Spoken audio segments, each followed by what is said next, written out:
When the white man started destroying our religion, when he started demonizing our gods, when he started ridiculing what we believed in and actually using educated Africans to destroy that ancient African religion, in many parts of Africa, say, our ancient religion went underground.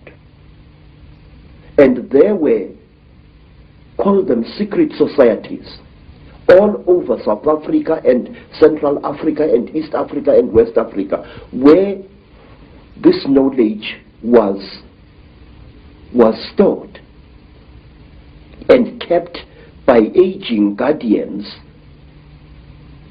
many of whom did not know that in other parts of the land there were other guardians who were doing exactly as they were doing. And what my aunt and my grandfather, as well as my maternal grandmother, taught me, shook me to the core of my soul. I found that the mission schools had been teaching me lies about my people all along. Missionaries had told us as children that the only light came to Africa with white people, that before the white man came, we black people had no idea about God. We had no belief in a life after death, and that our people were just a race of savages who used to lie around in the sun, womanize, fight, and drink beer every day. I was suddenly awakened to the fact that Africans had in fact been far greater intellectually than the missionaries were willing to give them credit for. That like the white man, we had astrology, astronomy, we had surgery. In fact, I found that Zulu surgeons in the early years of the 19th century and the 18th century and even beyond could perform operations which white surgeons were not capable of operating. And the more I learned about my people, the more I wanted to learn.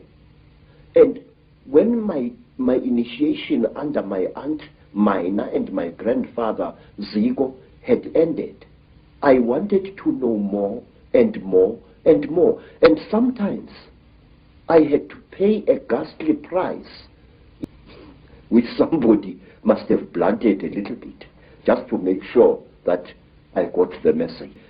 In some places in Southern Africa, at one time, in Barotseland, in the west of what is today Zambia,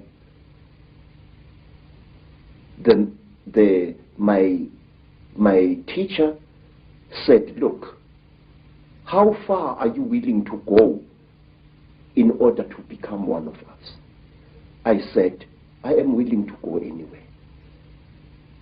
He looked at me and he said, listen, educated man, we are tired of people like you. White men come amongst us to milk our minds and then to kill us.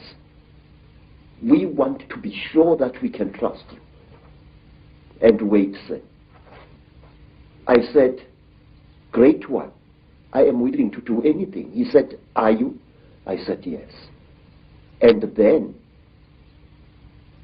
these were the people, sir, who first told me about a race of highly intelligent beings which they called the Chitauri, the talkers, a race of creatures which look like reptiles, who have ruled the world for hundreds, if not thousands of years. Through this dreadful act, I was able to gain knowledge which was denied to even the highest Sangomas, because they would not go through the ritual I went through. This is how secret knowledge is protected in Africa. So, and at one time, let me tell you another thing. Again, in Barotse land, on the border between Angola and North Rhodesia, as it was called, I was brought into a hut. And in the hut was a young woman. She was as black as ebony, and her hair was like a huge black cloud on her head. Her teeth had been sharpened in the Barotse fashion until they looked like those of a reptile. And Mutwa was very puzzled. What's this lady doing here? I'm supposed to spend several nights in this hut, so what is she? What is she doing here? Now, Credo Mutwa, being a frightened Zulu, afraid of women but not afraid of wild animals, decided to sleep with his back to the wall, giving the lady a nice clean bed.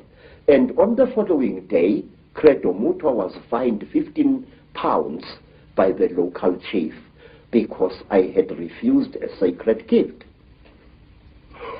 I had been supposed to do something very amazing to this lady to show that I was one of the people. Bad luck. But why, Credo, have you chosen to reveal this knowledge now to a much, much wider audience? Mr. David, please, sir, Africa is dying. Africa, sir, is being murdered. And we are sitting like bloody fools. And we don't realize what's being done to our people. Sir, I have proof that can stand in any true court of law that the disease called AIDS is a man-made disease. And this disease is going to kill 3/4 of South Africa's black people within the next 10 years. Sir, there are wars in Africa which make no sense to me as a black man.